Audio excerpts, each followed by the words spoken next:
Alors, Clément, s'il vous plaît, je veux bien. Oui, de ce pas. Parce qu'on n'a pas la manette qui marche. Donc on va faire comme si.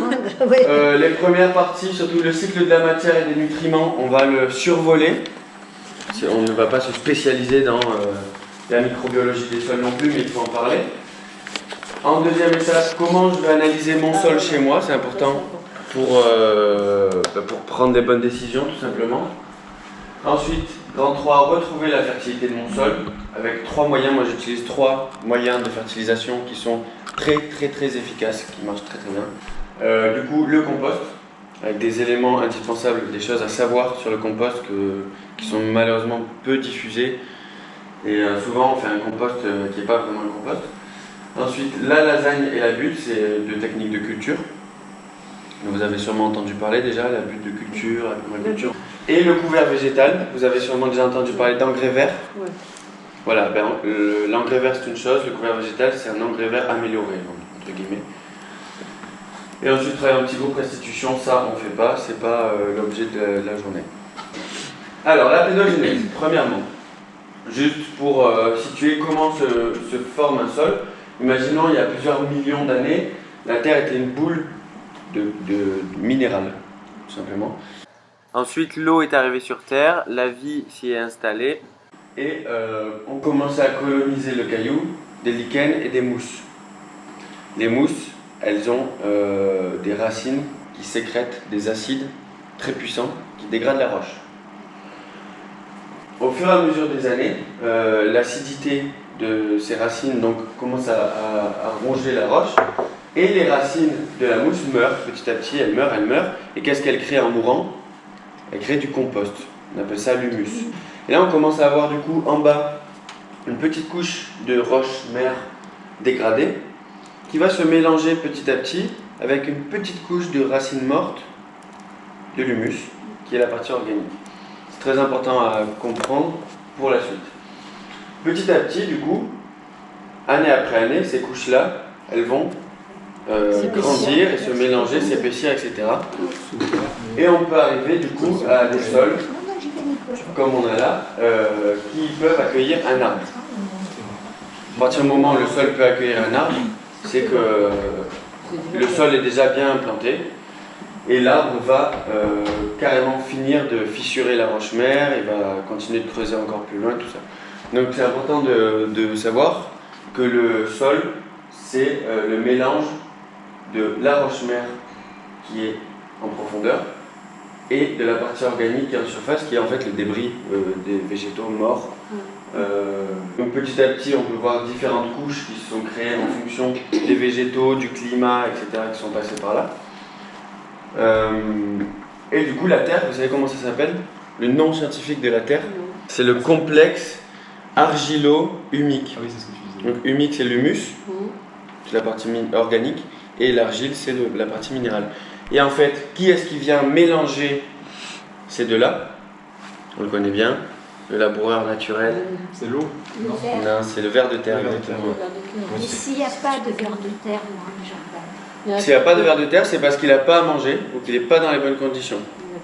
Si il nous manque, c'est ça le problème de notre agriculture ou de nos sols en général, c'est qu'il nous manque la partie organique, l'horizon haut. Tu peux passer le slide?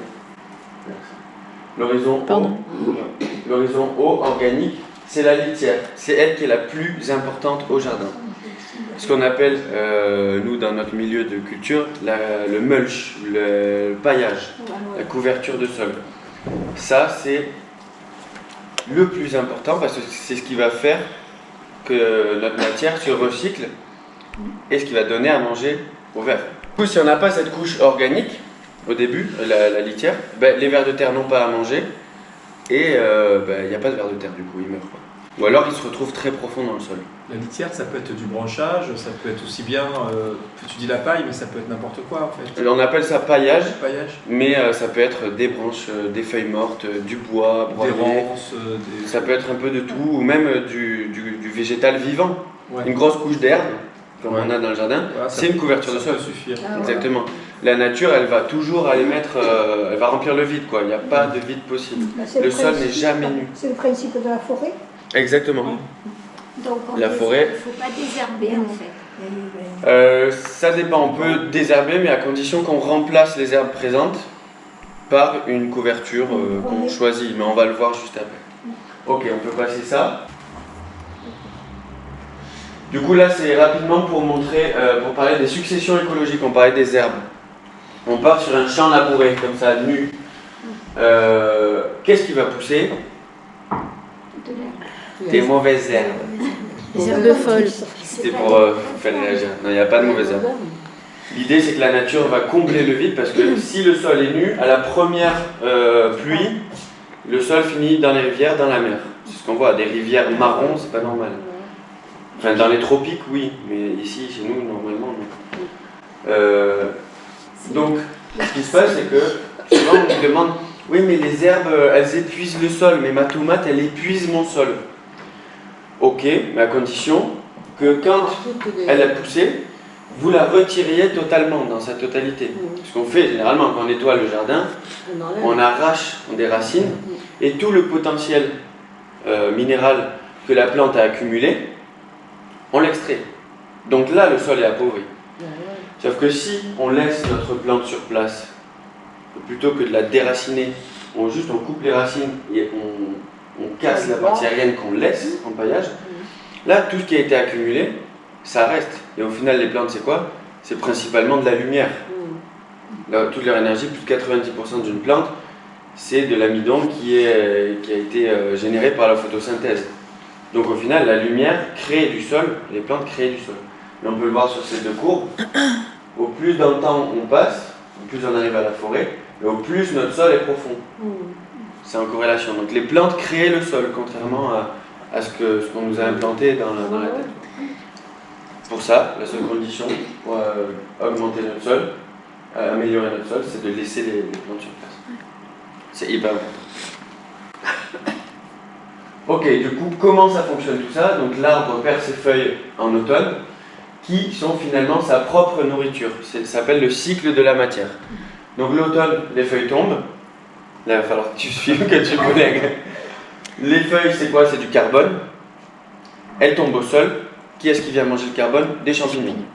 Les champignons, ils arrivent, ils attaquent directement la feuille. Ils commencent à la grignoter pour permettre à la famille de décomposeurs 1, donc ça va être les iules, les limaces, les gloméris, c'est pas des cloportes, c'est encore plus gros, et les escargots, qui eux vont être le premier, ils vont découper la feuille, on va dire c'est des découpeurs. Okay, ils en font une feuille toute morcelée comme ça, qui elle va pouvoir être mangée par la famille de décomposeurs numéro 2. C'est important de connaître ces familles-là. Donc famille décomposeur 2, on connaît les vers de terre, ça va être les vers de fumier, les petits rouges, les fourmis, les cloportes, etc. Eux, ils humifient la matière. Ils la transforment en humus. Okay, d'une feuille, ils en font de l'humus, qui lui-même, l'humus, ça va être le stock du sol, le stock de garde-manger, de nourriture pour nos plantes, va être attaqué par des bactéries et des champignons qui vont le minéraliser, qui vont le rendre minéral, qui va revenir en nourriture à la plante. Donc, un arbre est autonome au niveau de son alimentation.